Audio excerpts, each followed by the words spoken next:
طبعا في الصيف بنحب ناكل حاجات ساقعة كده عشان بترطب على القلب وكمان بتدينا إحساس بالانتعاش، وأحلى حاجة طبعا إن هي تبقى جاهزة كده في الفريزر نطلعها في أي وقت. وطبعا مفيش أحلى من آيس كريم الفواكه. النهاردة هنعمل آيس كريم المانجا وكمان هنعمله صيامي، يعني مش هنضيف فيه لبن ولا حليب مكثف محلى. أنا هنا هستخدم كيلو إلا ربع من المانجا، أنا مطلعاهم من الفريزر من شوية عشان يبقوا لسه مجمدين لكن مش محجرين قوي، يعني بقوا طراي حاجة بسيطة. هحطهم بقى في الكبة وبعد كده هضيف عليهم كوباية إلا ربع من كريم شانتيه الصيامي. كريم شانتيه خام صيامي بتلاقوه في محلات مستلزمات الحلويات، ممكن نستخدم كوباية إلا ربع لغاية كوباية. وهضيف عليها كمان معلقتين كبار من السكر البودرة ومعلقتين أو 3 مية، بس مش هضيف أكتر من كده. المية طبعا تبقى ساقعة جدا.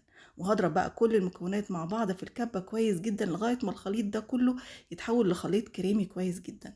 في النص طبعا بوقف وبنزل الجوانب وبشغل الكبة تاني عشان الخليط كله يتجانس مع بعضه زي ما انتوا شايفين كده. طبعا احنا لو ضفنا كوباية من الكريم شانتيه بيبقى طعم الكريمة باين اكتر، لكن الكوباية الا ربع يبقى طعم الفواكه باين اكتر. فحسب ما انتوا تحبوا قرروا كمية الكريم شانتيه اللي عايزينه. انا هنا دقت عشان اشوف السكر مظبوط ولا لا، حسيت ان هي لسه محتاجة تاني فضفت عليها معلقة كبيرة من السكر البودرة واديتها تقلبتين وكده خلاص الايس كريم بتاعنا بقى جاهز. عايزه اقول لكم ان انتوا ممكن تاكلوه كده اساسا كانه حاجه كريميه كده ساقعه حقيقي ترطب على القلب، او نعمل العادي بتاعنا ان احنا نحطه في علبه ونشيله في الفريزر.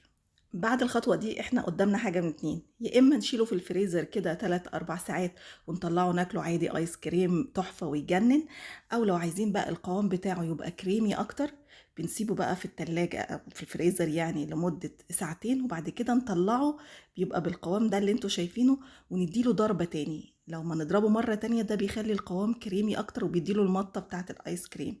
لو هو مجمد قوي كده يفضل ان احنا نستخدمه في الكبة او نسيبه يهدى شوية او يفك شوية ونستخدم الهاند بلندر بالشكل ده.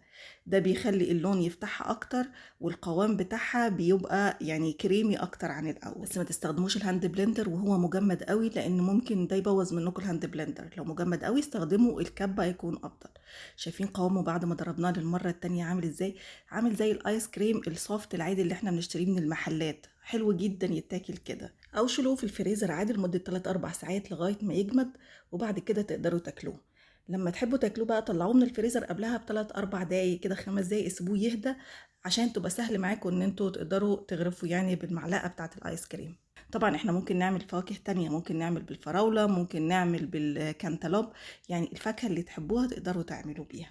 شايفين جميل ازاي؟ مش قادرة اوصف لكم كريمي قد ايه وطعمه بجد يجنن. طعم المانجا واضح جدا ولذيذ جدا. طبعا لما بنضرب الايس كريم لتاني مرة ده ما بيخليش فيه اي كريستالات تلج وبيخليه كريمي اكتر. يلا بقى جربوه وقولوا لي رأيكم فيها ايه، وبالهنا والشفا مقدما لكل اللي هيجرب الوصفة. واشوفكم على خير الفيديو الجاي.